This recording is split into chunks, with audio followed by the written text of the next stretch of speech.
Halo guys, kembali lagi bersama Mimin. Gak usah basa-basi, kita langsung saja ke alur ceritanya. Di galangan kapal dekat pangkalan marinir G1, Branu menunjukkan tas kapal perang kepada Fullbody dan Jango, yaitu kapal-kapal tua marinir yang ia jelaskan kepada keduanya bahwa Garp akan menggunakannya untuk menyempurnakan kekuatan pukulannya dan akan terus berlatih selama beberapa dekade. Ketika diberitahu bahwa ada dua, ia mengungkapkan bahwa yang satunya adalah untuk digunakan Kuzan dan akan berlatih bersamanya, dengan Garp menetapkan aturan bahwa mereka tidak dapat menggunakan haki atau kekuatan buah iblis saat melakukannya, karena mereka telah memperoleh kekuatan tersebut seiring berjalannya waktu.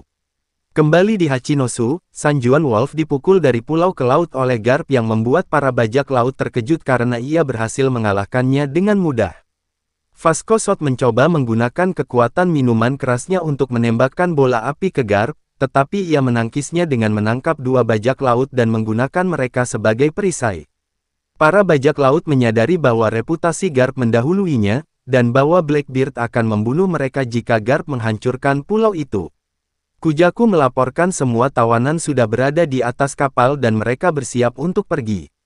Garp memerintahkan Koby, Bruce, dan Helmeppo untuk mundur, menyadari bahwa memang ada lebih banyak bajak laut daripada yang mereka duga.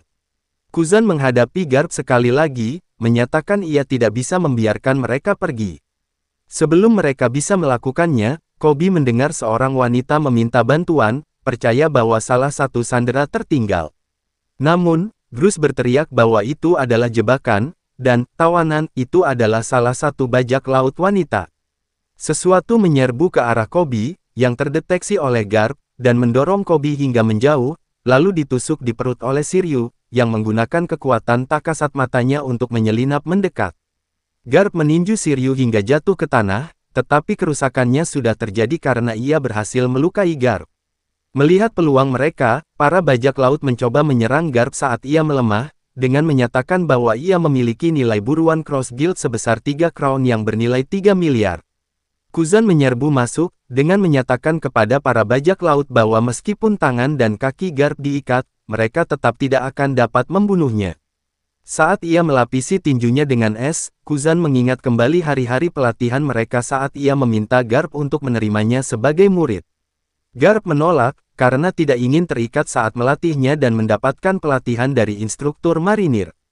Kuzan menyatakan bahwa ia telah mempelajari semua yang ia bisa dari mereka dan ingin melanjutkan ke tingkat berikutnya. Garp sekali lagi menolak, tetapi Kuzan bersikeras, dan Garp akhirnya mengizinkan Kuzan untuk berlatih bersamanya. Selama bertahun-tahun mereka akan meninju kapal perang bersama-sama, Kuzan perlahan-lahan memperoleh kekuatan untuk membuat penyok di kapal. Seiring bertambahnya usia, Garp mulai bersikap hangat kepadanya, cukup untuk mengeluh tentang kesengsaraan keluarganya saat Dragon menjadi revolusioner dan kemudian Luffy menjadi bajak laut.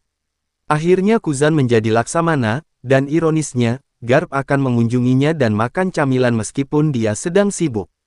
Di masa sekarang, kedua pria itu saling memukul dengan pukulan bertenaga haki dan saling menjatuhkan. Avalo Pizarro bergerak, menyatakan bahwa meskipun kapal ini berada di lepas pantai, bukan berarti mereka aman dari kekuatan Shima-Shima no Mi miliknya. Dia membentuk lengan dari formasi batu dan bersiap untuk menghancurkan kapal, mengklaim dengan semua perhatian yang didapat Blackbeard, dia seharusnya mendapatkan pengakuan dari berita dengan tindakan ini. Koby memohon padanya untuk berhenti, tetapi Garp meyakinkannya bahwa semuanya akan baik-baik saja dan bahwa keadilan akan menang. Dalam kilas balik ke hari-hari pelatihan Koby, Garp menjadi pembicara tamu di salah satu kelasnya dan mengajukan pertanyaan hipotetis tentang seorang lelaki tua dan seorang bayi yang terjebak di sebuah pulau yang penuh dengan binatang buas dan siapa yang akan diselamatkan oleh para kadet.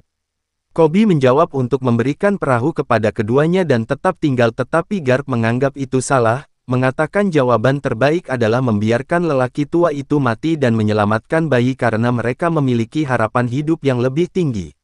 Namun, ini membuatnya dimarahi oleh instruktur, tetapi Garp berpikir para pemuda itu penuh dengan potensi. Cerita kemudian berlanjut ke masa sekarang dan 3 minggu sebelumnya di Amazon Lily. Beberapa marinir telah ditangkap oleh Blackbeard dan wakil Laksamana Yamakaji bersedia mengorbankan mereka untuk menghindari pertempuran lebih lanjut dengan Kaisar. Namun, Koby masuk dan menawarkan dirinya sebagai imbalan atas para perwira yang diterima Blackbeard. Pada saat ini, Pizarro hendak membawa tangan pulaunya ke kapal. Para marinir di atas kapal hendak meninggalkan kapal untuk menyelamatkan warga.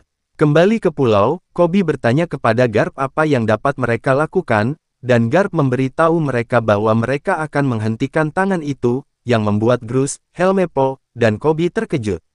Dia dengan cepat memaparkan rencananya, dia akan memberi mereka celah, Helmeppo akan melindungi Grus dan Koby, Koby akan menghancurkan tangan itu, dan Grus akan menangkap puing-puing yang mengikutinya. Sebelum Koby dapat mempertanyakannya, Garp memerintahkan ketiganya untuk pergi dan ketiganya dengan enggan melakukannya. Grus bertanya kepada Koby apakah dia membawa bom, tetapi Koby menyatakan tidak. Helmeppo berhasil menangkis beberapa tembakan meriam ke keduanya sementara Garp, meskipun terluka, berhasil berdiri dan, yang mengejutkan Kuzan, tiba-tiba melesat ke arahnya, menjatuhkannya. Kemudian melompat dari gedung-gedung ke formasi batu tengkorak, menghantamnya dengan galaksi Divide. Karena buah Pizarro disinkronkan dengannya, tubuh aslinya juga terkena kerusakan dan dia terkena stun. Koby menyebutkan itu sebagai sinyal untuk perannya. Grus bertanya apa yang akan dia lakukan dan Koby hanya bisa menjawab untuk memenuhi harapan Garp. Setelah melakukan serangannya, Garp berpikir kembali ke 2 tahun lalu dan pelatihan Koby, menanyai Helmeppo tentang cedera Koby.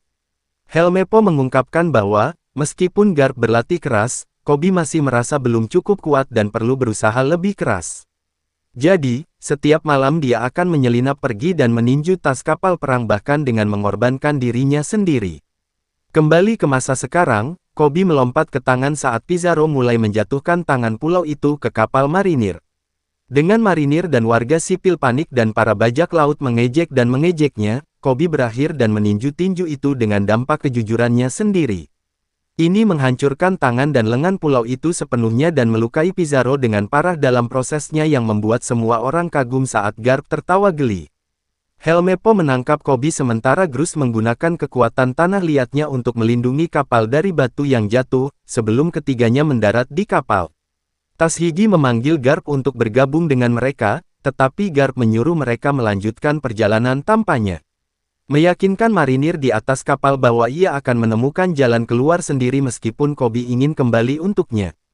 Saat ia dikelilingi oleh bajak laut, termasuk perwira Blackbeard, dan Kuzan membekukannya dengan tombak es mirip dengan apa yang terjadi dengan Saul, Garp memberitahu mereka bahwa mereka semua adalah masa depan marinir. Keesokan harinya, berita utama di Newsku akan menceritakan tentang kembalinya Koby dengan selamat dan hilangnya wakil Laksamana Garp di Hachinosu serta sebuah insiden yang terjadi di Eget yang disebabkan oleh Monkey D.